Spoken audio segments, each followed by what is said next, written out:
Hello. In this quick video, we are going to discover how this unusual image slider was created on the Good is the New Cool website. By the way, we are going to create or recreate it inside of Framer without writing a single line of code, so it's going to be pretty interesting. This is going to be my first attempt trying to recreate this, so yeah, we're going to figure it out together. So yeah, if you want to learn how to create this, make sure to follow along with this video. My name is Nandi, this is Framer University, and let's get started. Let me just show you the link before we do anything. Goodisthenewcool.com. I'm going to also leave a link in the description so you can take a look yourself. But yeah, let's just see what is happening here. So basically it is in the hero, so it fills up the available space here inside of my viewport, and I can click here anywhere on the image basically, and it just goes to the next item. And so what happens is that the current image is pushed up and the new image is coming in from the bottom. But this pushing has like this sort of like squishing effect, like, you know, the image is squished up and the new image is squished in from the bottom. So yeah, it's a pretty unique effect. Also, we can see that we have new text for each of these slides, which is something that I'm not really sure if we're going to recreate that, because it's also getting a little bit masked from the bottom as new one comes in. That might not be possible, so I don't know. I think we're going to mainly focus on the effect on the image. Well, yeah, we're going to see. And yeah, I think what we're going to be able to do is we're going to be able to set a 3D transform on the image to sort of like distort in a way that it looks like it's squishing up. So we're going to use transforms. But yeah, I think enough of yapping. Let's jump into Framer and actually do something. So here I am instead of a completely blank project. As you can see, I just have a desktop, tablet, and phone breakpoint added. And I also have this main container within this desktop breakpoint. It is a stack set to 100 VH, and basically that's it. The desktop breakpoint is also a stack. So these are just the basic settings that I set on all of my projects that I start. But I know that if you might start a project, it might not look like this. So I just wanted to quickly run through the settings that I currently have. So now that we know these, let's actually start creating this. So what we're gonna have to do is we're gonna just have to, I guess, create a large frame. So I'm gonna press then F on my keyboard, and I'm gonna create a frame that fills up the width and the height of the hero section. Actually, we only have a main container, so we could just name this hero. So this could be the hero section, and this could actually be 100 VH, so it fills up 100% of the given viewport, and it can also be a layout. So everything I place within will be relatively positioned. So we have a hero, within we have a frame, so this frame will actually be the slider. So I'm going to call it slider. So this will hold the images and all sorts of different elements that are related to the slider. So I'm going to make sure that it fills up the available space inside of the hero, and it will also be a layout without fill color. Great. So let's think. Okay, first of all, I'm pretty sure that we're going to get this image, so we're going to just paste it here. It's really interesting. I want to copy this image, and I cannot. It's pasting in this link. What is this? That is really weird. Okay. Open image in new tab. Okay, can I copy it from here? Yes, I can. That is really nice. Okay, so I'm gonna paste this image within the slider. And okay, so I think what I'm gonna do is I'm gonna simply just maybe absolutely position these images, because I think these will have to be on top of each other. So we're gonna have a bunch of images on top of each other waiting to, like, I don't know, come in and stuff like that. So I'm gonna set it to absolute. I'm gonna pin it to all sides, so bottom, left, and right, and top. 0 values. This basically means that it fills up the available space. But you can see that even though I'm setting 0 everywhere, it's like, it's not really doing it. Like I said, 0 here, and then this deactivates. So you might also run into this problem. This usually happens if either the image or the frame is set to a locked aspect ratio, or these are set to fit content. So make sure that it's not fit content, it's fixed, and it doesn't have lock. So now I can set all of these to 0, and as you can see, it fills up the available space here. Really great. This is exactly what we need. So I'm going to rename the image on the left to 1, because let's say this is going to be the first image that we see. And then just for testing, I think we're going to do just 2 images, or maybe 3. Okay, let's just do 3. So I'm going to just open this in a new tab as well. I'm going to copy image and paste it here. I'm going to do the same setup. So it's going to be absolute positioned, and then all the pins will be activated. The lock will be deactivated. And yeah, as you can see now, it also fills up the available space, and I'll rename it on the left panel to 2. Perfect. Let's get the third image as well from the website, which is going to be Billie Eilish. So let's copy, boom, it's going to be pasted in. We paste it within the slider, really important. This is where all other images are, and it's going to be titled 3, and absolute position again, all the pins are activated. Great, so we have everything we need here. Perfect, so now let's start experimenting with this squishing effect. So again, my idea is that probably, let's just select the third one because that's what we're seeing right now. So I think if we add a transform on the right, which is going to be not skew, but rotate, and we 3D rotate it along the, not Y, but X-axis. As you can see, it's kind of squishing. You can see it's like pushing together. And this is kind of the effect that we need, but the only difference is that here on the website, it's squishing to the top. So how can we make sure that this transform is not like squishing to the center, but to the top? Well, it's really easy. All we have to do is we have to add an origin. So transform plus origin. So what is origin? Origin is basically just the origin point of where all transforms are happening from. Maybe that's not the best explanation, but for example, if we do a rotation, you can see that the origin point of the rotation is also in the center. Why? Because the default setting on origin is 50, 50. So 50 along the y-axis, 50, and 50 along the, sorry, that was the x-axis, so 50 along the x-axis, and then 50 along the y-axis, and that's how we end up here. Now, if you want to go here, this is where we want to put the origin point. We just go x 50 and y 0 because we don't go further down. So I just set the y to 0%. And now, hopefully, I do really hope that if I start adjusting the x, yes, oh nice, oh really nice. Great, so it seems like that the squishing effect is that easy. Just have to set the origin to 50% and 0. And then rotate 3D X and just start editing this value. Perfect. So if we set this to minus 90 or 90, it's going to completely disappear. And yeah, that's basically it. So let's actually try one of these switches. Why not? Actually, since what I'm seeing right now is Billie Eilish, let's just reorder this. So this is going to be 1, this is going to be 2, and this is going to be 3. So I'm going to turn this slider into a component because that's where I can create these interactions. So when I click, we go to another like slide.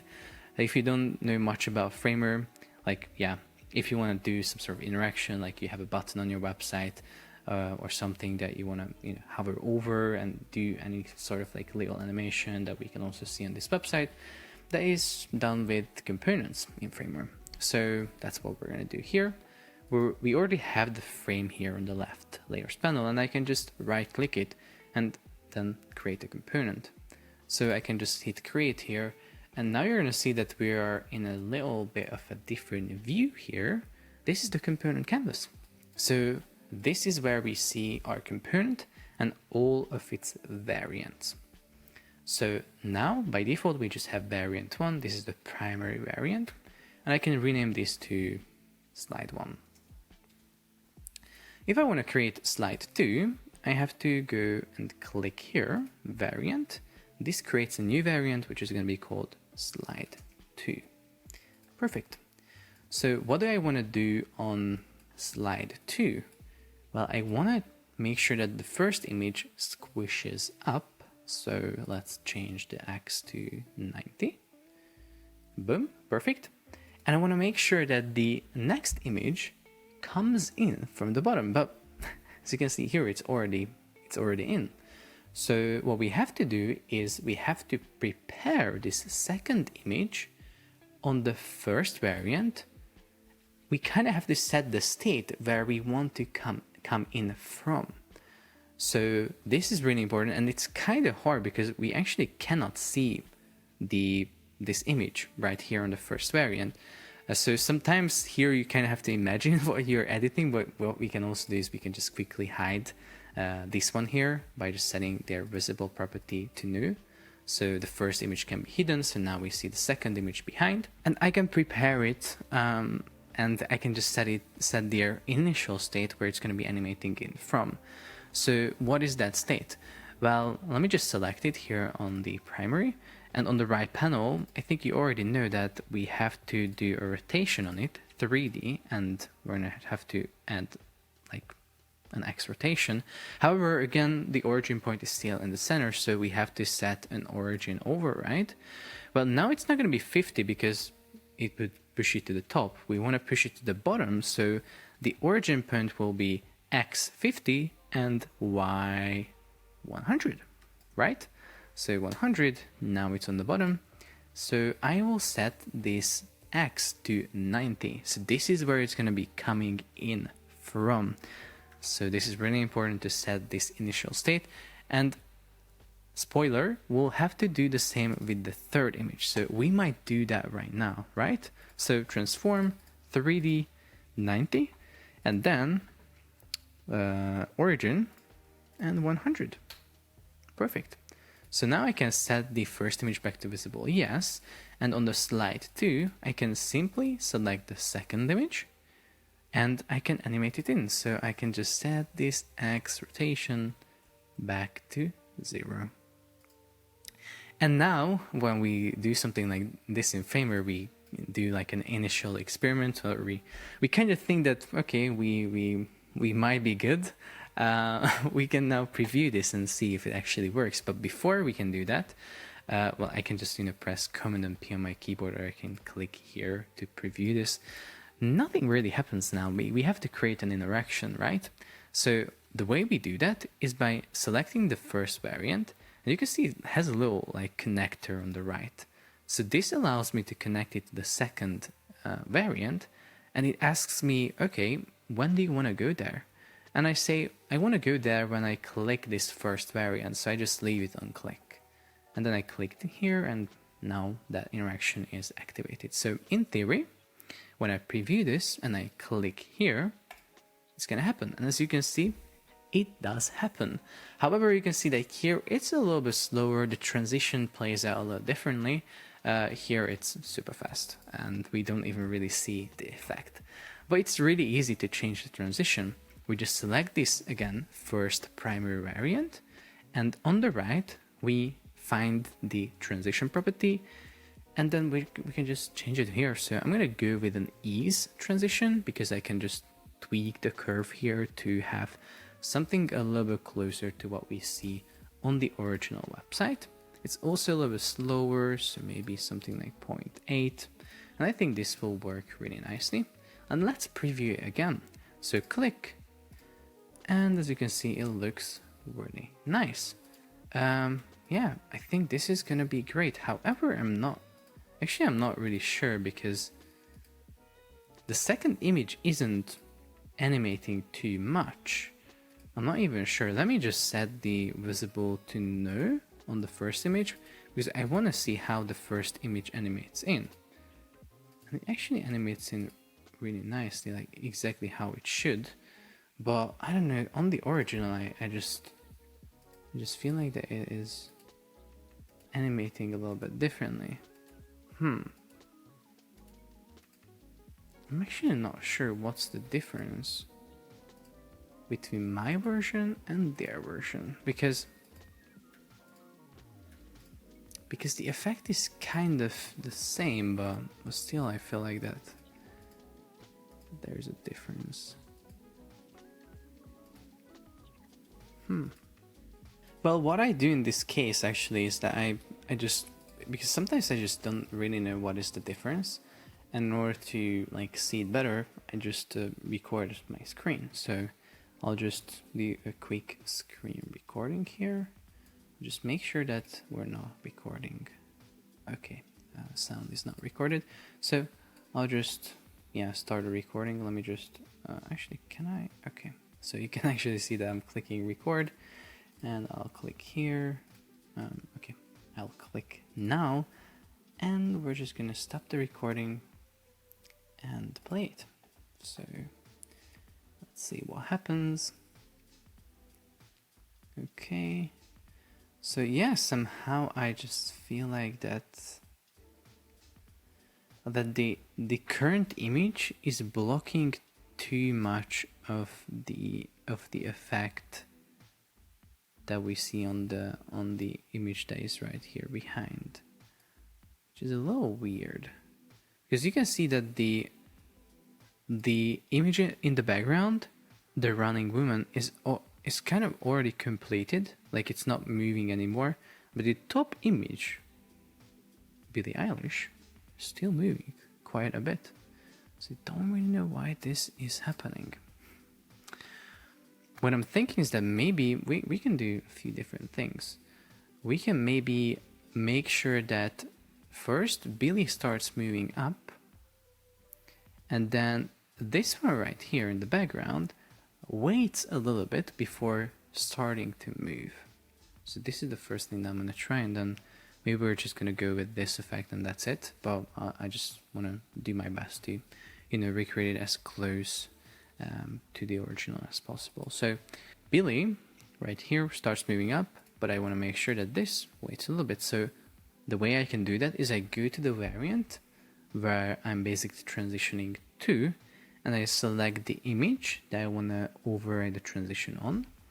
And on the right panel, I click Styles, then Transition. And this is where I can, override the transition. So instead of, this, we can have the same thing, we just delay it. So we say that for, 0.1 seconds, you don't do anything, you just wait. So maybe 0.2. Let's just see how that works. Aha! I immediately like this a little bit better. It waits a little bit too much, that's for sure, but if you set it to 0.1, maybe it's gonna be better. Yeah, I think this is much better. I think we kinda got it. Yeah, that 0.1 delay matters so much. Oh my god, okay. I like it more. So this is great. Cool. So we have slide 1, slide 2, we had to delay, and we'll have to do the same thing when we go to the third slide. So let's click here, slide 3. We are going to notice something weird. On slide 3, we have this little arrow pointing to the second slide. You can see that on the top right, a click interaction is added. Where we click slide 3, we go to slide 2, but we didn't add anything like this, you could say.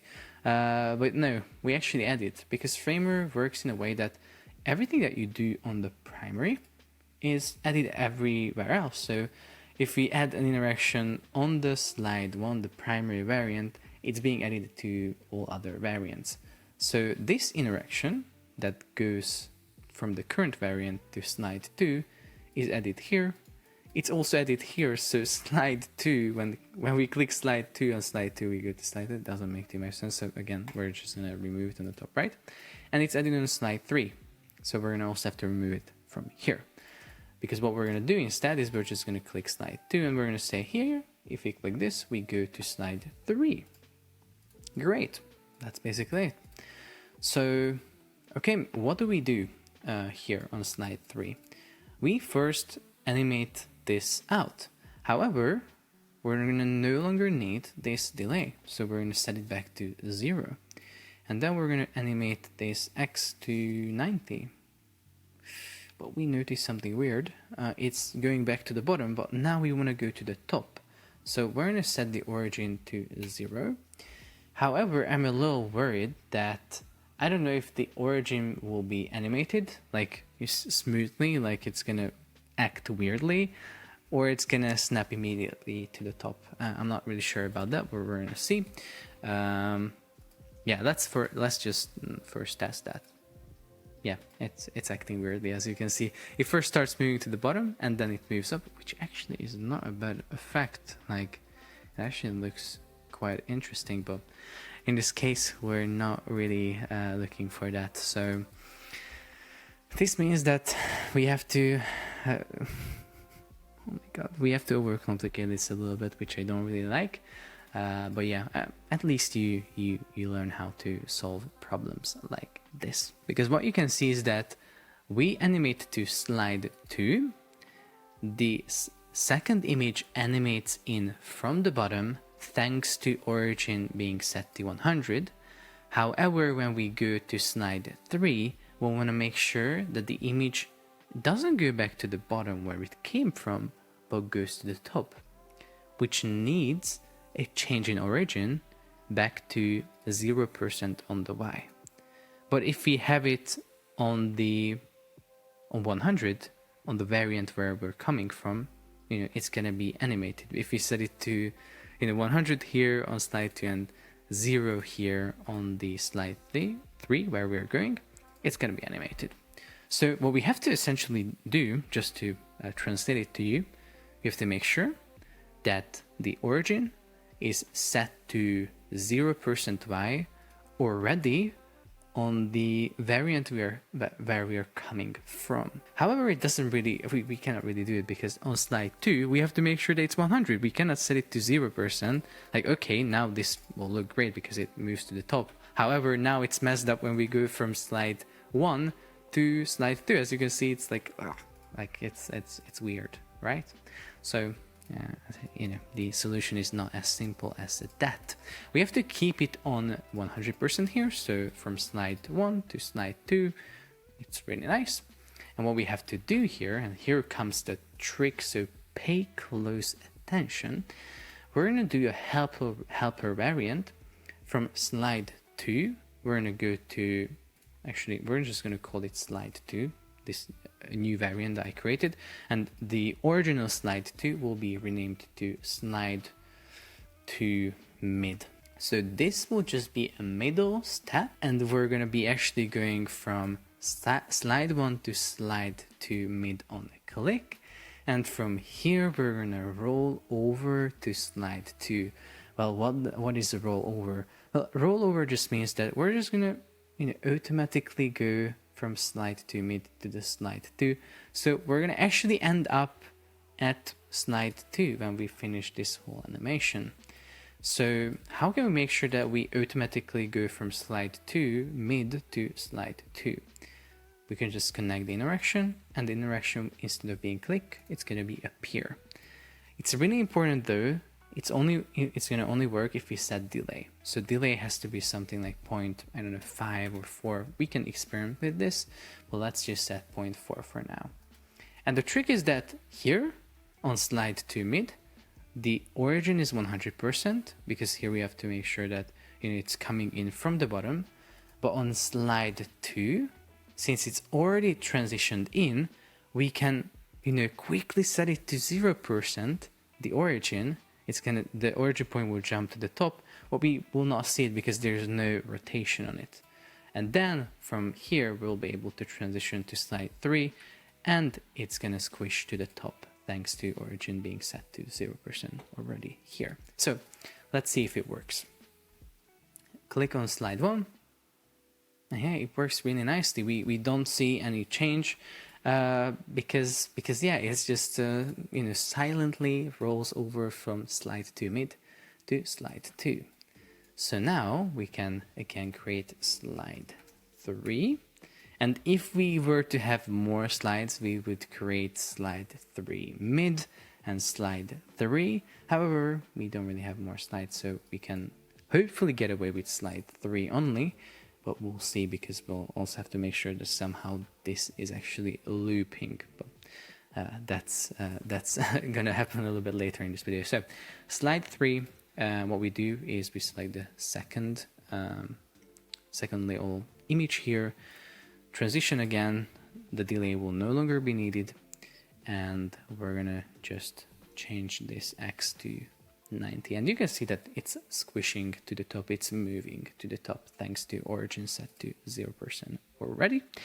And then the third image will be animated in. So from 90, we're going to animate it to 0° X rotation. And you already know that it needs a little bit of transition override, 0.1 delay to make sure the effect looks great. So from slide 2, we go to slide 3 on click. Perfect. Let's see. From slide 1 to slide 2, perfect. From slide 2 to slide 3. Perfect. So yeah, you might think that, okay, I created this, now I have this cool little, I don't know, squishing something slider in the hero of my website, but it's not really looping. Like you reach this slide, you reach slide 3, and you cannot you cannot click anymore. So how can we make sure that it's actually looping? You might just say, Nandi, you just have to connect slide 3 to slide 1, because when you click slide 3, you want to go to slide 1. You want to see Billie Eilish again. Well, we can try that. Let's see what happens. Click. Click. And let's see. Click.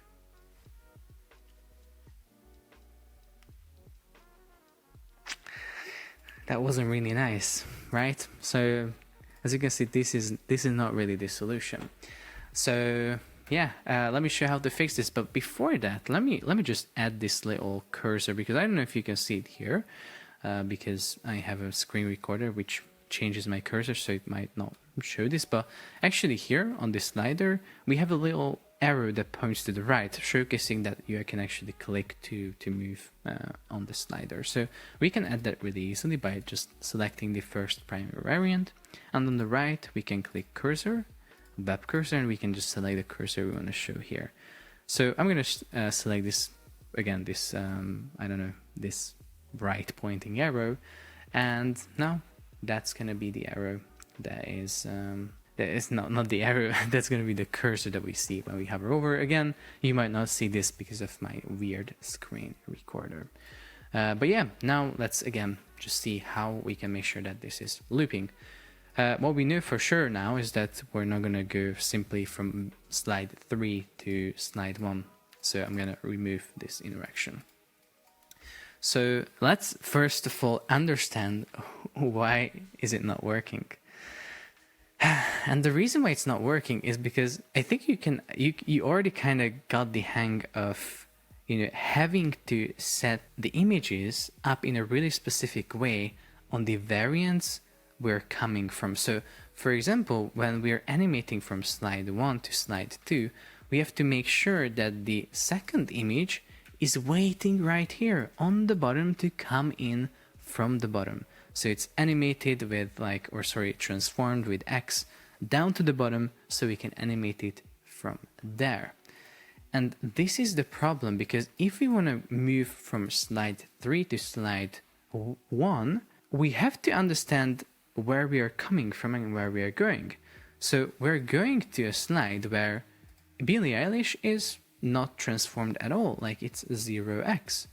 But where is it coming from? Well, it's coming from, let's just see what's the setting here. So first image, it's up here. So it's going to come from this top position. It's going to come in from here. And that's not really great, because what we want to make sure is that here, when we click this image, Billie Eilish actually comes in from the bottom.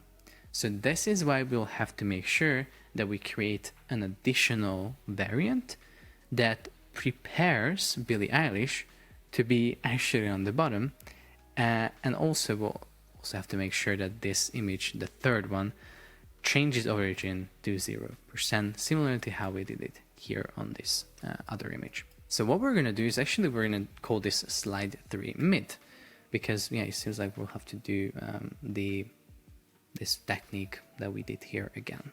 So slide 3 mid, let's click here. We're going to create slide 3 here. So this is going to be the final state. This is where we're going to end up.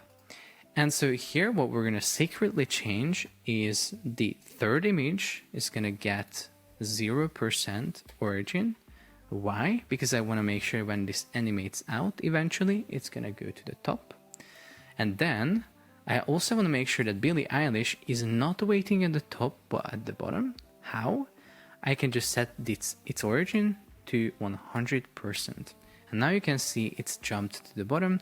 I mean, I hope that you can see this just a little, I don't know, outline, a purple outline. So it might not be that visible, but you can also see that the little connector is here on the layer if I select it. But yeah, it's now on the bottom. So basically, this is all the preparation I think that I have to do. So yeah, hopefully it's gonna work nicely. Yeah. Maybe I also have to set maybe I will also set up the second image to make sure that it's all set at the bottom. Maybe that's a great idea too. So I'll just set this to also 100% origin. Why? Great. Cool.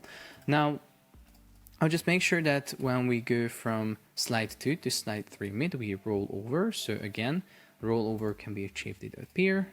We're gonna add a little delay, 0.4, and basically that's it, I think. Now when we are here, I'll just be able to go from slide 3 to slide 1 really easily with a click interaction. One thing I forgot to do is when we go from slide 2 mid to slide 2, for example, here this variant can actually have an instant transition instead of ease, because we have no visible change. We just set these different like properties up a little differently, like we change the origin, blah blah blah. It has no visual change, so yeah, it can be instant here as well. Slide 3 can be instant because the animation will happen here when we're going from slide 1 to slide 2. But let's see if it actually works. Maybe we messed up something with this change. Let's see. No, actually everything works the same way. So that was really weird. Okay, boom, that was weird. We're gonna take a look into why that happens. And then, okay, that also looks really weird. And I know why. Great. Okay, so first of all, we'll have to see why this happens. I think it's because when we're going from slide 2 to slide 3, yeah. I think we're transitioning to slide 3 too fast. So first of all, what I'm gonna try to do is set this delay to 0.6. And I'm gonna consistently set it to 0.6 here on this previous one as well. So let's see if it works now a little bit better. Yeah, it was a little bit better. Maybe we have to wait a little bit more, because what you have to understand is that first I have to animate this image up on this variant, and then on slide 3, when we roll over to that, it's going to move down. But we have to make sure that first we can complete this animation, and only then it moves down, because then we're not going to see that it's moving down because it's invisible. It has a 90-degree rotation, which makes it invisible. So again, we just have to do a little bit more delay, maybe 0.9. As you can see, I already said that we're probably going to be experimenting with the delay value, and as you can see, we are doing just that. So boom, boom, and yeah, now you can see with more delay it works perfectly. So now all we have to do is fix this, because this still looks weird. Billie Eilish, I think, comes in from the bottom, so let's just focus on Billie Eilish. Yeah, I think, actually I'm not too I'm not too convinced. 100%. Oh, I think Billie wait, wait a second. Okay, wait, like Billie has to Billy has to have 0% origin here, because on slide 2 mid, it is going to go up. Well, guys, what we'll have to do now, I just realized, is that we're going to have to do a slide 1 mid as well, which is going to be a duplicate of the first slide. So let me just grab this, actually let me just select it and then click here variant. So we're creating a variant based on the first one. We're going to call it slide 1 mid. And we're going to have to do this because, let me just remove the interaction that was added to it. So what we have to do here is we have to make sure that on this slide 1 mid, Billie Eilish has 100% origin, because we want to make sure that it's coming in from the bottom. And I think that's the only thing I want to do. Okay, so I want to make sure that now when I click slide 3, actually, okay, so it seems like the interaction was added to this image, so let's just remove it. I should have connected from the slide or from the variant itself. So again, now from slide 3, we're not going to go to slide 1, but to slide 1 mid, on click, and when we go from slide, or when we reach slide 1 mid, we want to roll over to slide 1. So appear and 0.9 delay, and as you remember, we can set this one to instant transition. We did it with the other variants as well. After rollover, we can do an instant transition. However, it's a little tricky here, because now we are setting instant transition on the primary variant. And you already know, if you set something on the primary, it's going to be added to all other variants. So now I have to go through all of the variants and make sure that if on a specific one I want to have ease instead of instant, I have that instead of instant. So on slide 2 mid, I have to set it back to ease.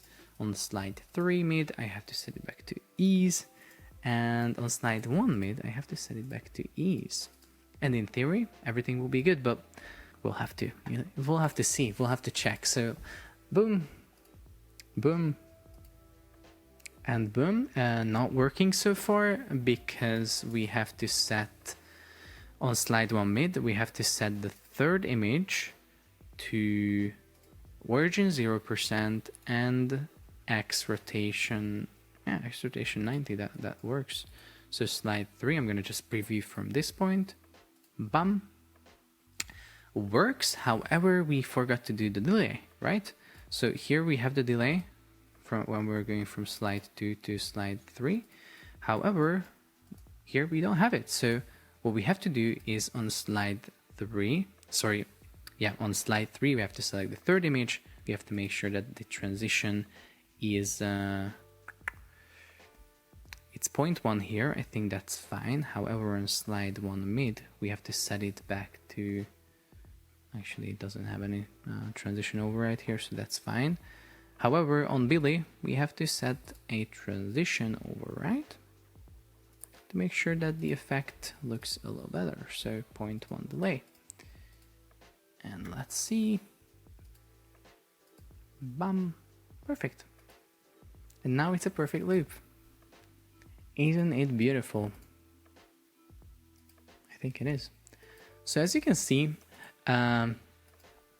we can get to a slider like this step by step, and along the way we have to solve really interesting challenges. But I really do hope that this video was able to help you and just, I don't know, maybe gave you an insight on into how you have to think about these different problems inside the frame, or how you can work with components to achieve, I don't know, these kind of things. But yeah, I really do hope that this video was helpful. I think we were able to recreate it.